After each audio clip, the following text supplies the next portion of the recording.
Hello friends, আমি সৌভিক আর তোমরা শুনছো ভূতালাপ। হ্যাঁ, এই চ্যানেলে সত্যি ভৌতিক ঘটনা নিয়ে প্রতি সপ্তাহে হাজির হই আমি।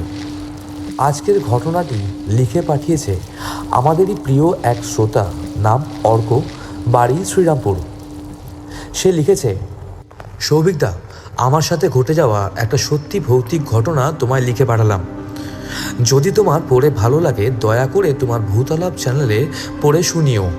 ঘটনাটি প্রাণ পাবে আর আমারও খুব ভালো লাগবে। অর্ক ঠিক যেমন লিখেছে সেইভাবেই আমি আপনাদের সামনে ঘটনাটি পড়ে শোনাবার চেষ্টা করছি। আপনাদের যদি ভালো লাগে তাহলে দয়া করে এই চ্যানেলটি সাবস্ক্রাইব করে দেবেন আর পাশে থাকা বেল আইকনটি টিপতে ভুলবেন না, যাতে নতুন কোনো ঘটনা আপলোড করলেই সেটা আপনার কাছে আগে পৌঁছে যায়। চলুন আজকের ঘটনা শুরু করা যাক।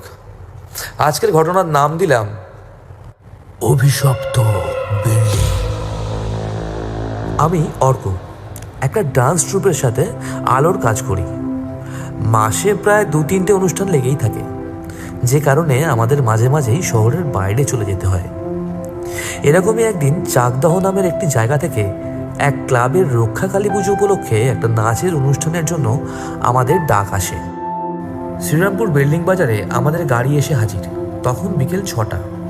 আমাদের গ্রুপে ডান্সের জন্য পুরুষ ও মহিলা মিলিয়ে সদস্য হলো 5 জন, আর লাইট অ্যান্ড সাউন্ডের জন্য আমায় নিয়ে 3 জন, অর্থাৎ মোট 8 জন।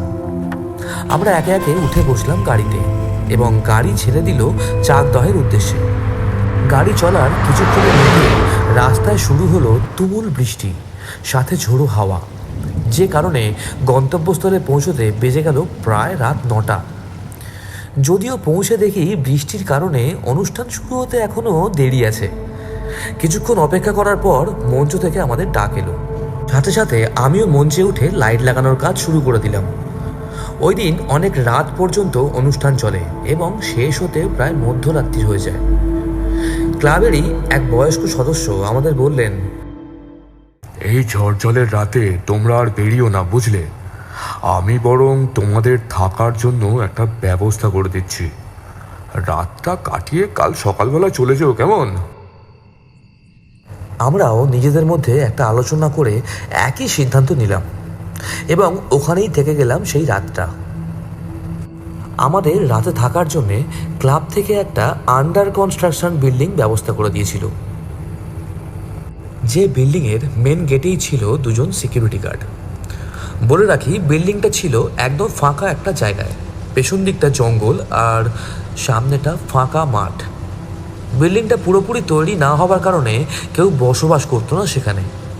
একজন সিকিউরিটি গার্ড আমাদের থাকার ব্যবস্থা করে দিল ওই ফ্ল্যাটেরই দোতলায়।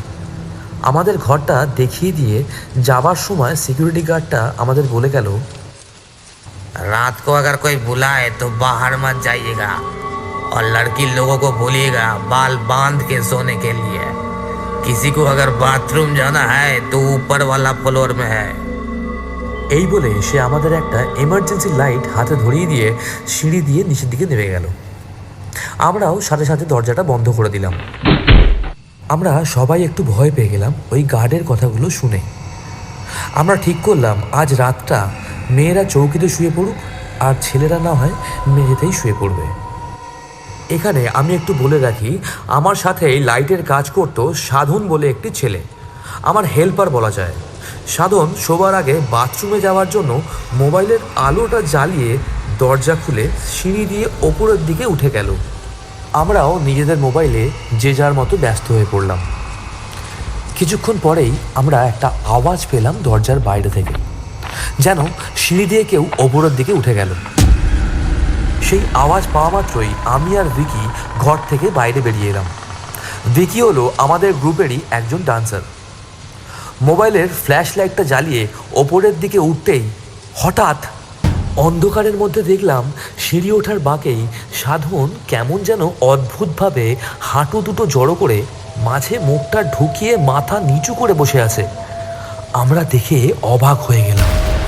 তখন ভিকি বলল, এই অন্ধকারে কি করছিস? চল ঘরে চল। একবার ডাকতেই হঠাৎ করে উঠে দাঁড়িয়ে পড়ল সাধন। আর জোরে হেঁটে ঘরের দিকে চলে গেল। আমরাও ঘরে গিয়ে দরজা বন্ধ করে সবাই শুয়ে পড়লাম আর এমার্জেন্সি লাইটটা আস্তে করে দিলাম। রাত তখন 2টো, সবাই প্রায় ঘুমিয়ে পড়েছে। আমি মোবাইল ঘাঁটা শেষ করে ঘুমোতে যাব, ঠিক সেই সময় আমাদেরই মধ্যে এক দিদি আমাকে মেসেজ করে। মেসেজটায় লেখা ছিল, ভাই আস্তে করে উঠে দেখ, সাধনের পায়ের কাছে কার যেন একটা ছায়া বসে আছে।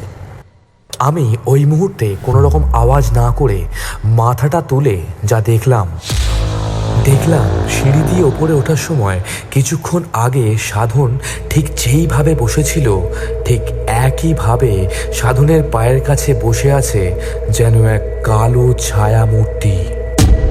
আমি তখন মোবাইলের ফ্ল্যাশটা জ্বালাতেই নিমেষের মধ্যে ওই ছায়াটা যেন উধাও হয়ে গেল।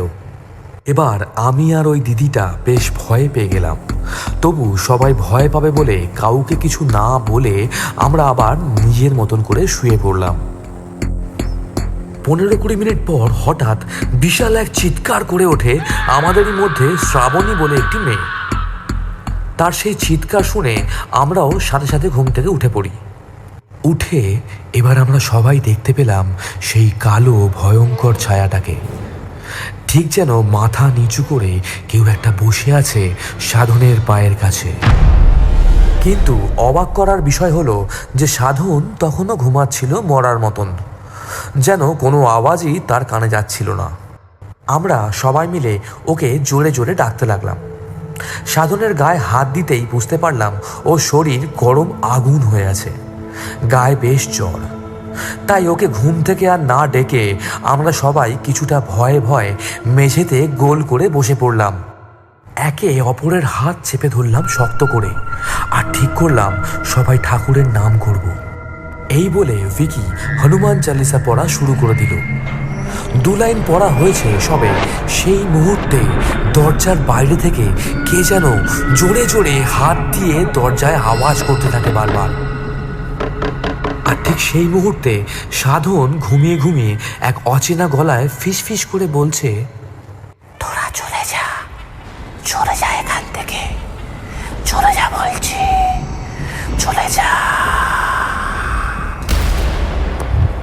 আমরা আর এক মুহূর্ত সময় নষ্ট না করে মনে সাহস জুগিয়ে একসাথে দল বেঁধে ওই ঘর থেকে কোনোভাবে দরজা খুলে সিঁড়ি দিয়ে নিচের দিকে দৌড়ে নেমে গেলাম। যাওয়ার সময় সাধনকেও কোনো এক প্রকারে চ্যাংদোলা করে নিয়ে যাওয়া হলো। নিচে গিয়ে দেখি ওরা দুজনেই গভীর নিদ্রায় মগ্ন। বৃষ্টির ঝাপটায় ভিজে গেছে প্রায় গোটা বিছানাটা, ওরাও প্রায় ভিজেই গেছে।